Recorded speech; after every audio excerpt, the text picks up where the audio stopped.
Hey, how's it going?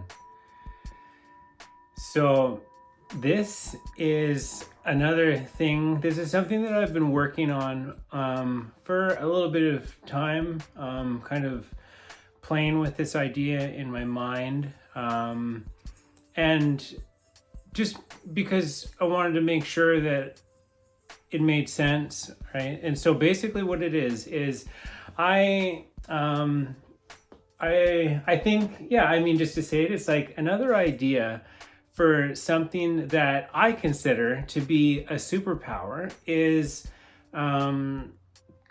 it's basically, so the thing is like at face value, it sounds somewhat negative, right? But I mean, so you just have to, wait and see where I'm going with this, right? So something that I have started practicing in my life and that has brought me a great deal of peace, for what it's worth. And it is basically, I have started, in a sense, whenever I am having interactions with people or doing things, just with anything that I do that I find myself involved in, certainly to do with other people or anything that I'm doing, like I said, I have come to a place where I find that it is the most, I don't know if the word is efficient, but it is the most appropriate or the most intelligent way for me to handle basically any situation that I find myself in, regardless of any of the details, is to, I've come to this place where it's like I essentially prepare myself to be let down, always, to be to be essentially let down. It could be disrespected. It could be not taken into consideration, for somebody to be inconsiderate, for something to, one way to say it is like to prepare for, you could say hope for the best, prepare for the worst. I mean, I don't hope, because that is like, hope is one of these sort of concepts. It's like trying that doesn't help. I mean, there's doing and there's not doing, but to hope things, it's like, you're like, if you want something to be better, do something about it, or anyways. And so, yeah, I mean, and it's, so whenever I find myself in these situations, I'm sorry, it's just a bit to spit out.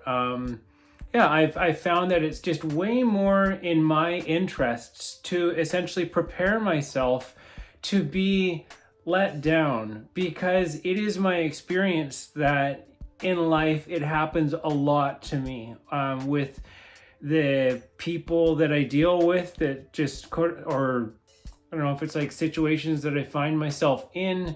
I mean, if you build up any kind of expectation, or insistence on outcome, is one of these things. If you kind of, hope that it's going to turn out in a certain way, and then it doesn't, and then I find myself getting let down, right? And it's like, I've found that just doesn't help anything to be constantly, hoping, right, for the best, wanting, which is like desiring. You want to be recognized for the hard work that you do.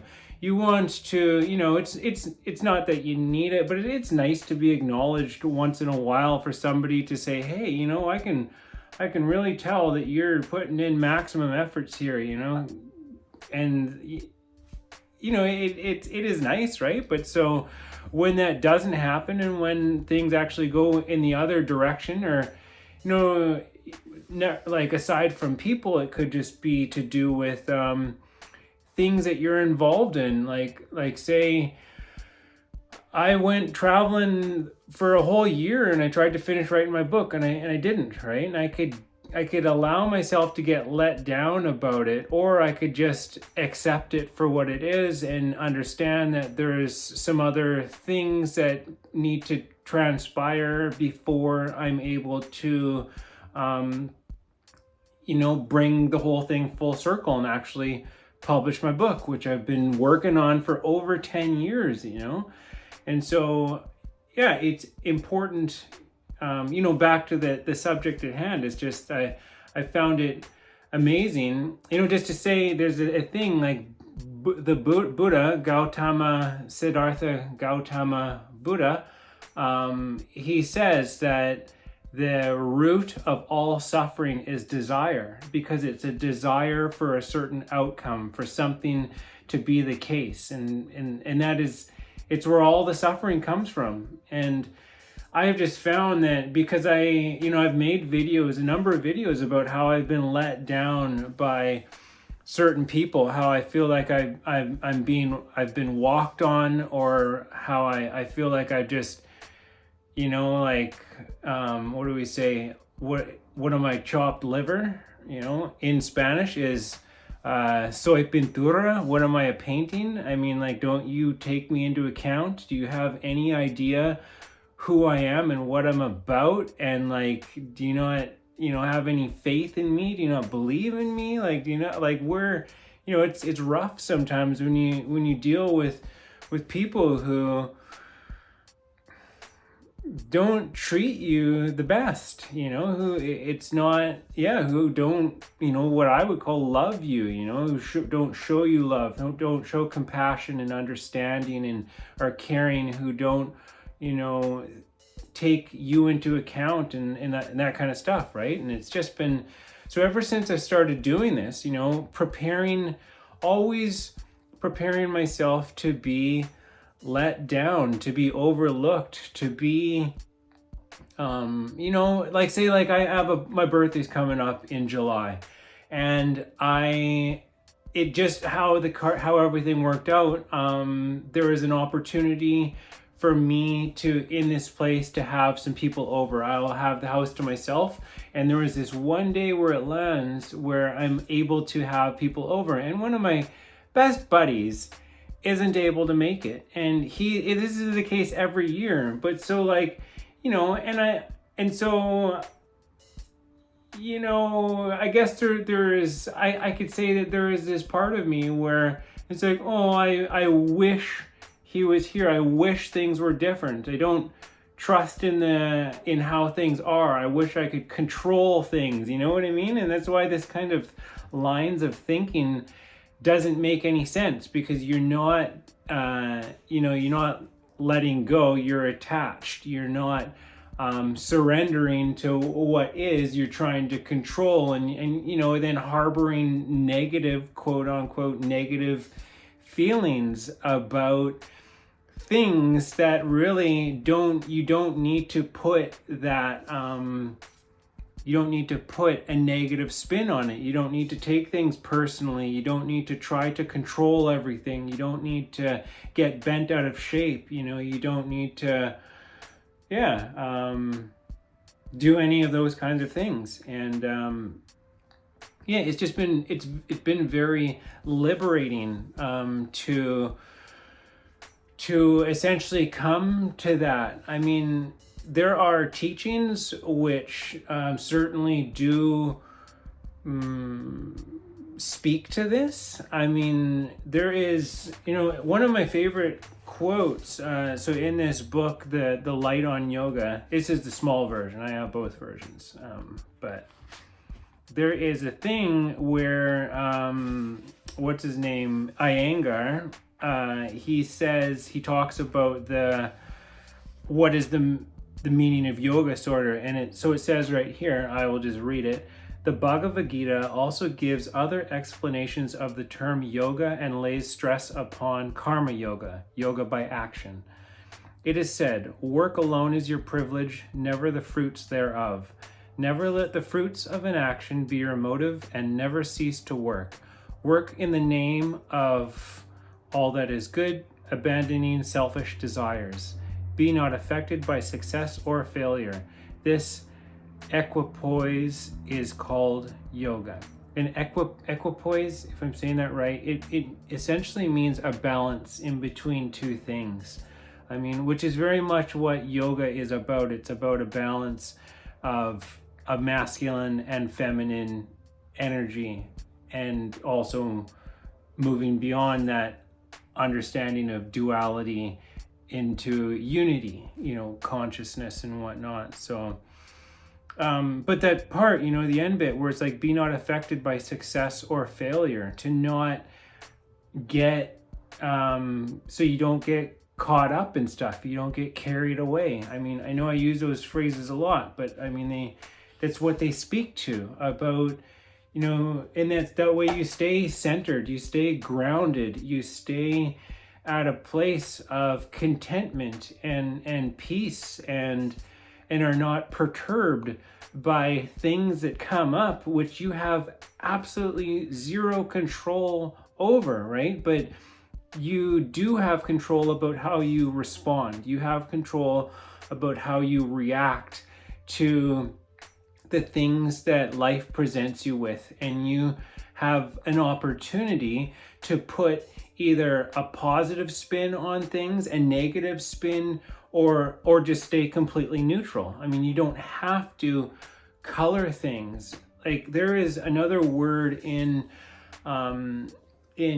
yoga, or it's in Sanskrit, that gets used in yoga, and it's something like vergya, and it means essentially to not color things, to not put a spin on things. So like when something happens, you don't say, oh well, that's good, oh well, that's bad, and oh well, that's cool, to not impose your thoughts on things and think that you have something figured out. I mean, even like in the very beginning of the Yoga Sutras of Patanjali, he says, I think it's like part 1, like verse 2, it's the phrase in Sanskrit is yoga's chitta vritti nidora, which means yoga is the cessation of mind modification. So you stop, when you see things, you stop, like I said, you stop putting a spin on it, you stop coloring things, and which is essentially your ego. You're projecting your own kind of thoughts onto things, and then having, you have reactions and responses that are based on how you look at things. I mean, and it's not all bad. I mean, I think, for myself, because there's a few teachings about the ego and whatnot, but I think one that's like super important to give voice to is the one that is shared with us by the channel known as Bashar. And so he would describe, I've heard him describe, I do believe that I've heard him describe, right? Because I went on a show once and he corrected me, right? But so you got to be careful when you talk about somebody like that. But I do believe what he said was something to the effect that so it's the divine ego, because everything is divine and everything is sacred, and everything is synchronicity. There's positives and negatives to it, but anyway, so the point is that when you're dealing with your ego, you're essentially talking about this element of your of consciousness that is not what buddhi or manas, which are other elements of it, right? But it is this part of you which is very much tied up with your beliefs, with your belief system, where it's like right? Because that's like what it is when you say, oh, well, this is good. Well, you're saying, I believe that is good, or I believe that is bad, because that's why you make statements about that kind of stuff. And is one of the functions of this thing. And it's important. The reason that it exists is because the teaching is that essentially this is a multi-dimensional experience, and we're shifting billions of times per second. I do believe the number is 33 billion. That's why that number is big within esoteric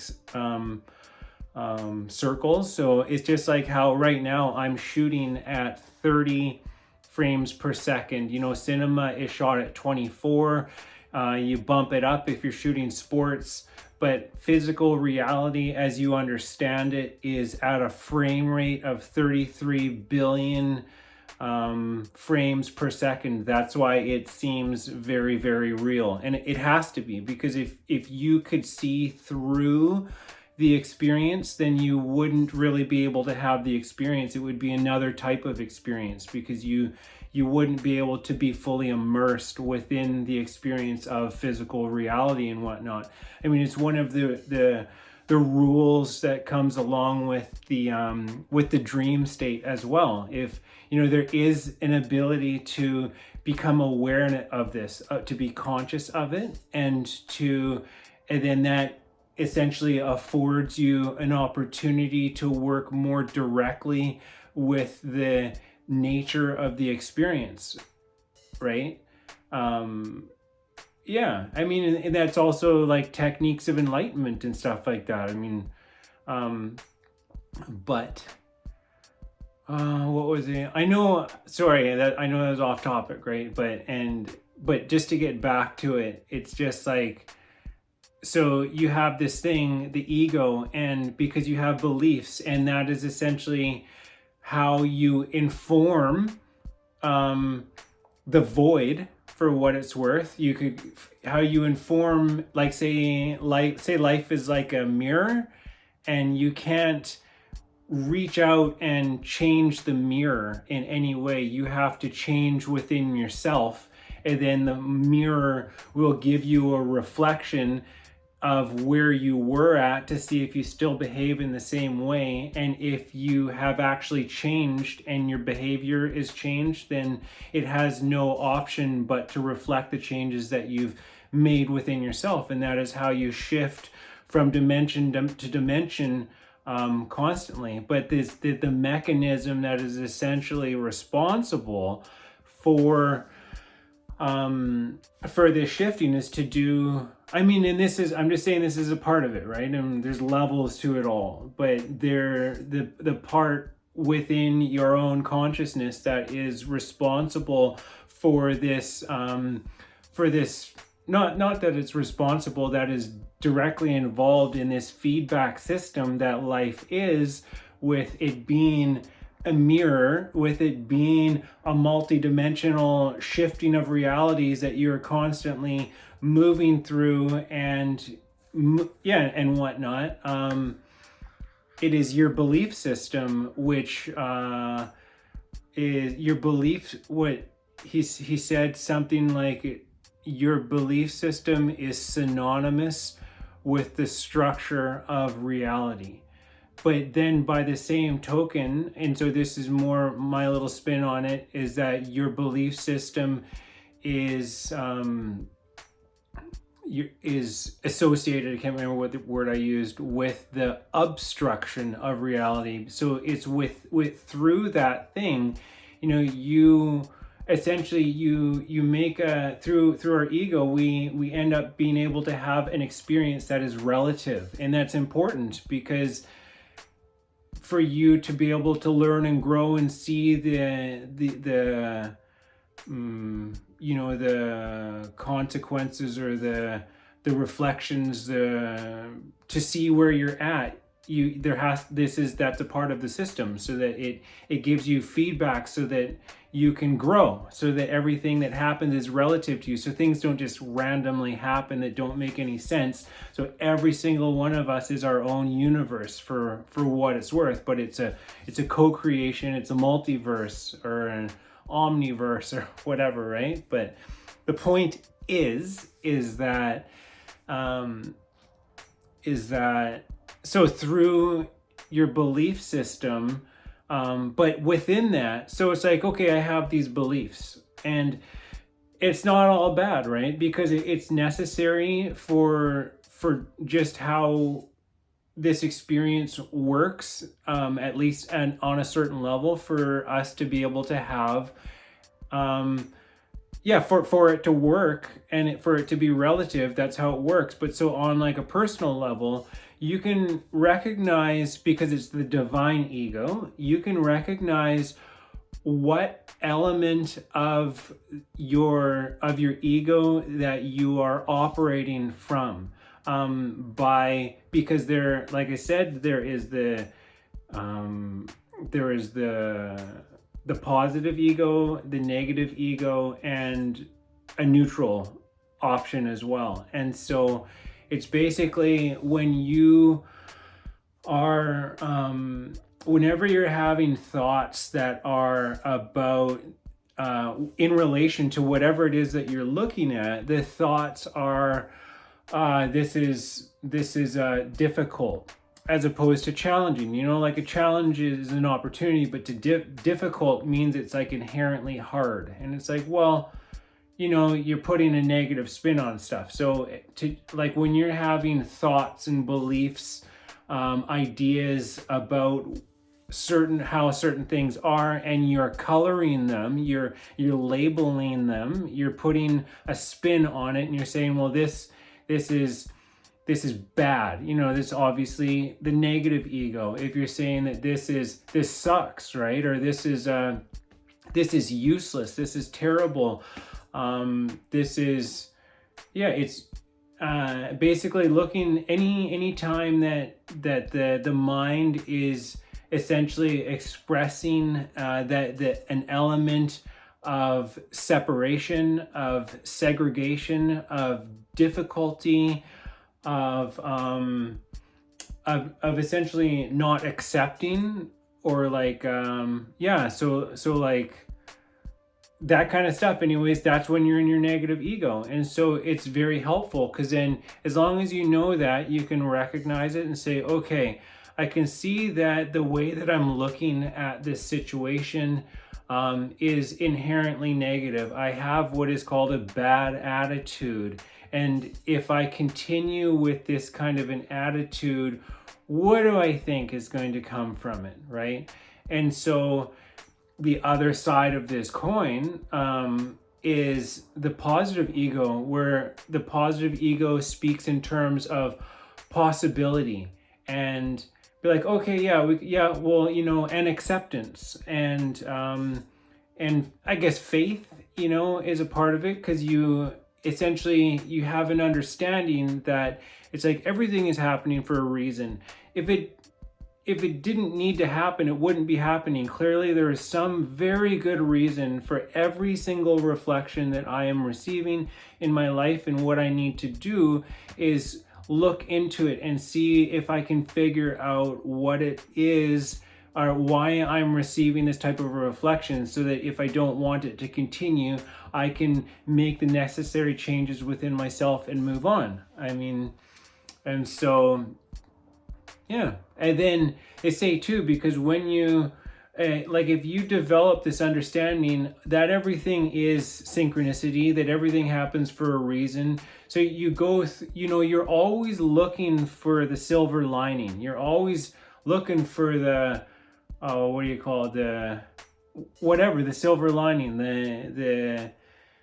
be like, okay, well, I understand that, this is what I would say to myself, is like, I understand that everything happens for a reason, and it's a good reason. It's an opportunity for me to grow, to gain some kind of insight, to move in a new direction, to embrace something, to let go of something, but it's always in your benefit. Like at least for myself, I have never, ever experienced anything in my entire life that I can't say, I understand that was leading up to something, that was a gift, and all I needed to do was receive it.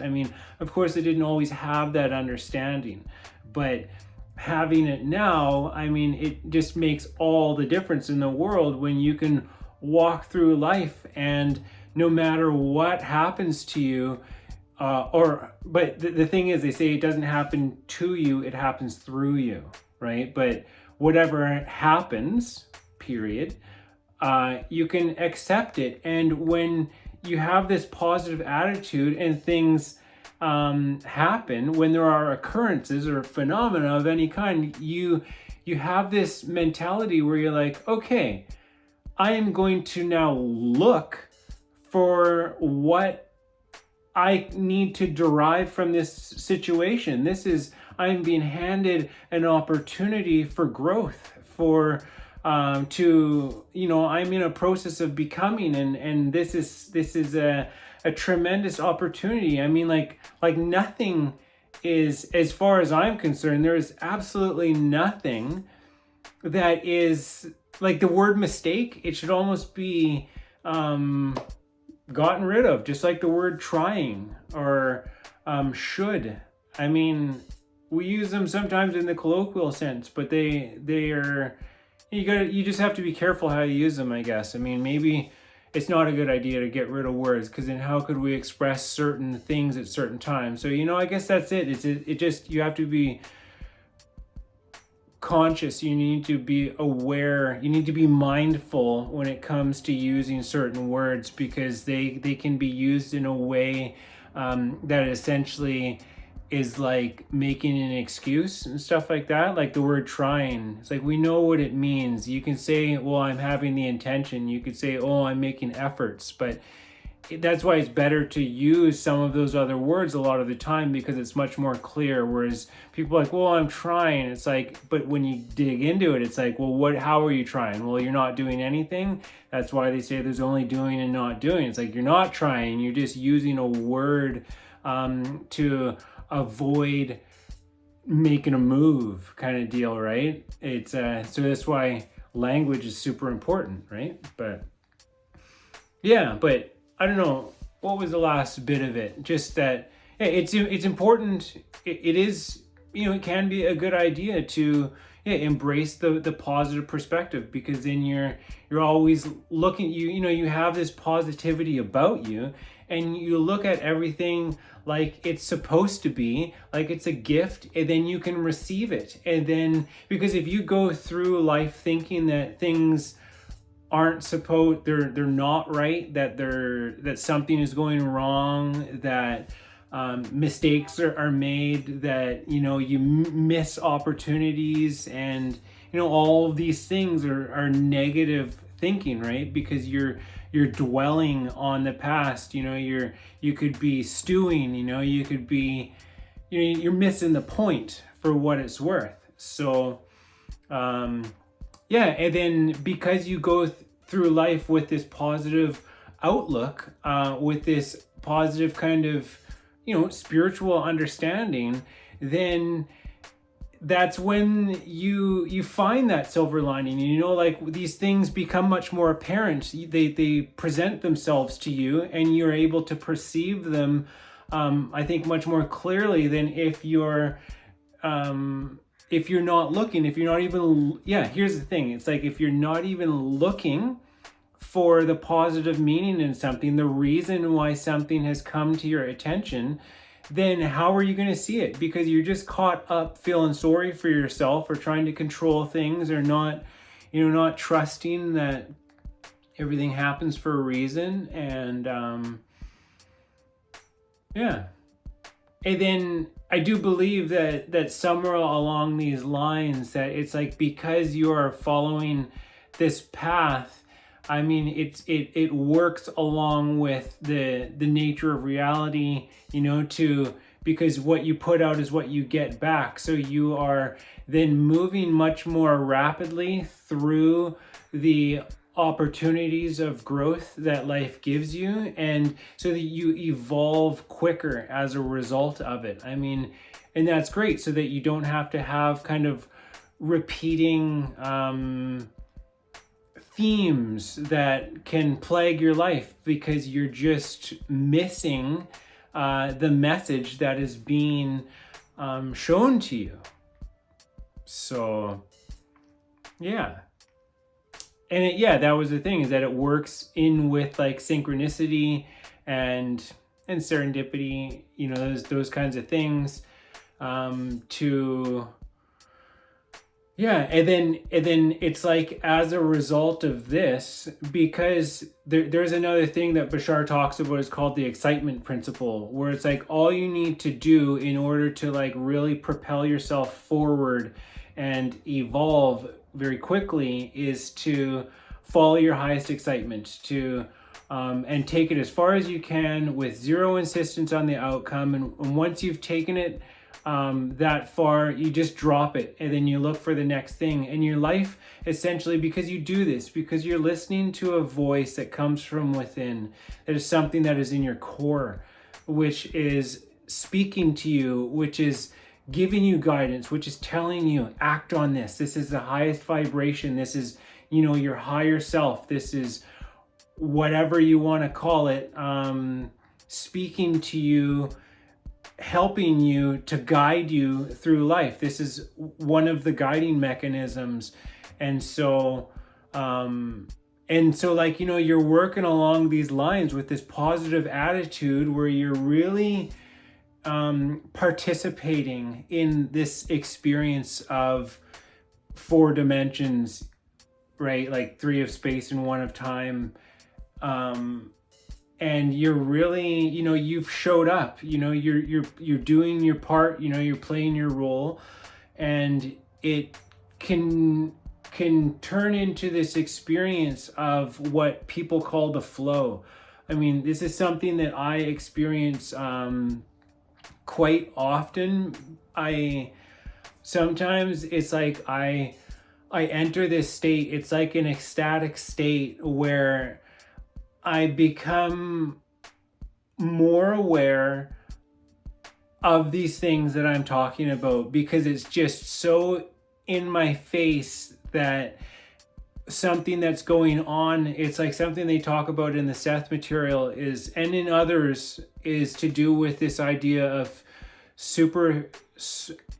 or was it the Pleiadian stuff? But like, it's like Barbara Marciniak and the Pleiadians is what I'm talking about. But it's like super conscious thought manifestation, to wrap your mind around this idea that we're moving into a higher density, which is a lighter vibration, where the rules that we're used to experiencing physical reality, that's very normal of moving through this density and stuff like that, it changes a bit, where it takes on almost like a more dreamlike, a more fluid state, where what you have on the inside, you start to see on the outside without such a time lag. It becomes, I'm not saying everything is a 1-to-1, but it becomes more of an experience where you are, you're having this kind of, you're seeing that, what you have on the inside is on the outside. And it's taken, I've had this experience many times in my life, sort of when I've come out of certain situations where I was very in tune, where I was very centered, very grounded, and it's kind of freaky at first, to see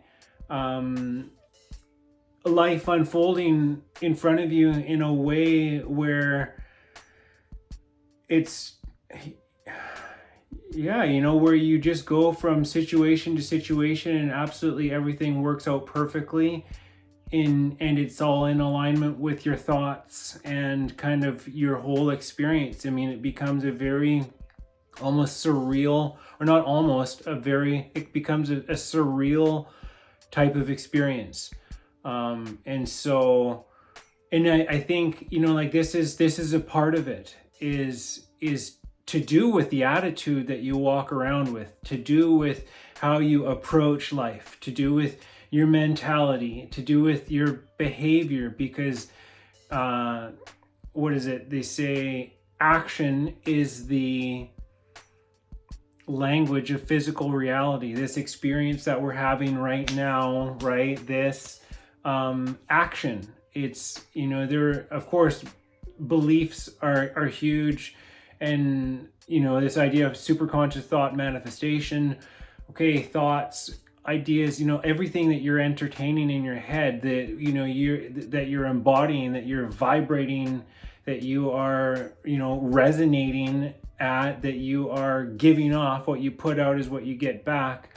It's all, I lost my train of thought, but it's all super cool. It's all important. Yeah, I don't know.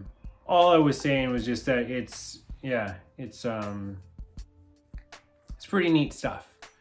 This idea that, it's for myself, it's crazy because like there are people that find life boring, that find that it's like there's nothing better than, I don't know, sex or drugs or, being entertained or distracted by something, to take away from the monotony of it all, where it's like,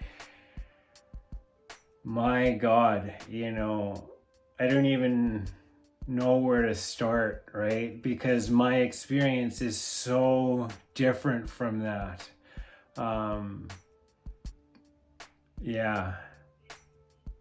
And I guess that's why I do this, right? Is to try to share some of what my experience is. Like, I've had experiences like this my whole life. It hasn't always been as intense as it is now, as focused and directed. I mean, by no means, but like the more that I come to, I'll say it loosely, like understand, the more I work with these concepts and see how, I'll quote my book, many an ancient teaching manifests verbatim, like word for word. At first it's mind-boggling, and sometimes I get overwhelmed with it, and what I call orchestrate a fall. It's like I know that I need time to process this stuff, because it's a big transition, kind of awakening to this spiritual nature of things.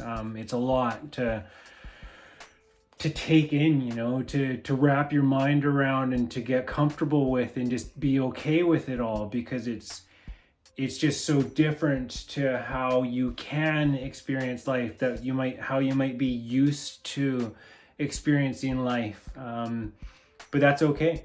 I mean, let's have a drink of water here.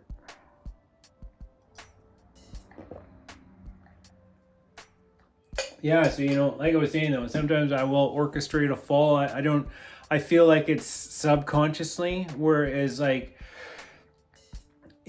I will essentially take advantage of an opportunity to fall from what I consider in my own experience to be a relatively high vibrational state, because I just need a break from it all. And also, like, when I get really in the flow, because it's so powerful, it's not overwhelming, but it's so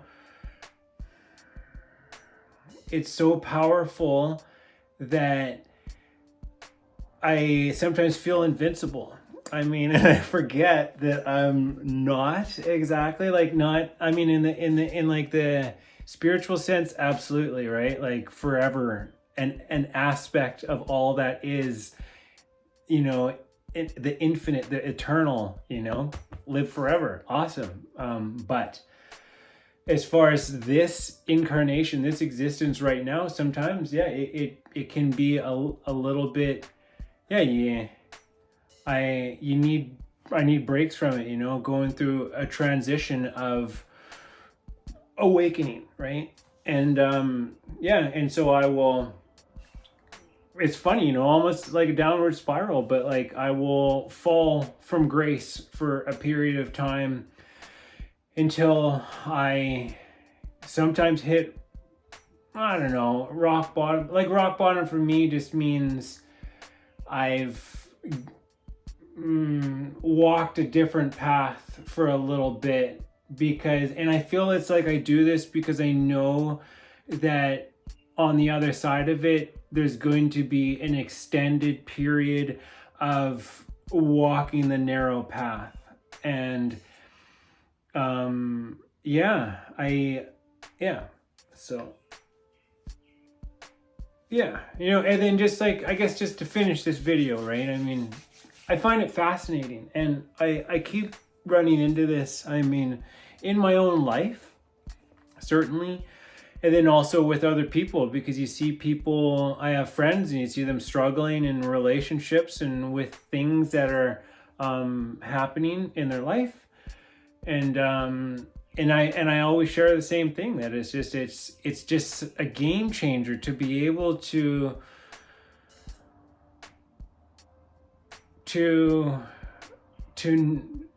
what is it, to just always prepare, you know, to never get let down by anything that happens. Yeah. Yeah, it's changed my life. And I feel like that's kind of what some superpowers are. I mean, yeah, I mean, it is a superpower to be able, something that is just life-changing, that allows you to move through life effortlessly, so that you don't get kind of caught up or carried away with the things that happen to you, so that you can perceive things, so that you can maintain a sort of like mental and emotional stability. I mean, so I think that's it. I think so. This will continue, of course. Every video leads into the next one. So we'll start with this, we'll finish with this.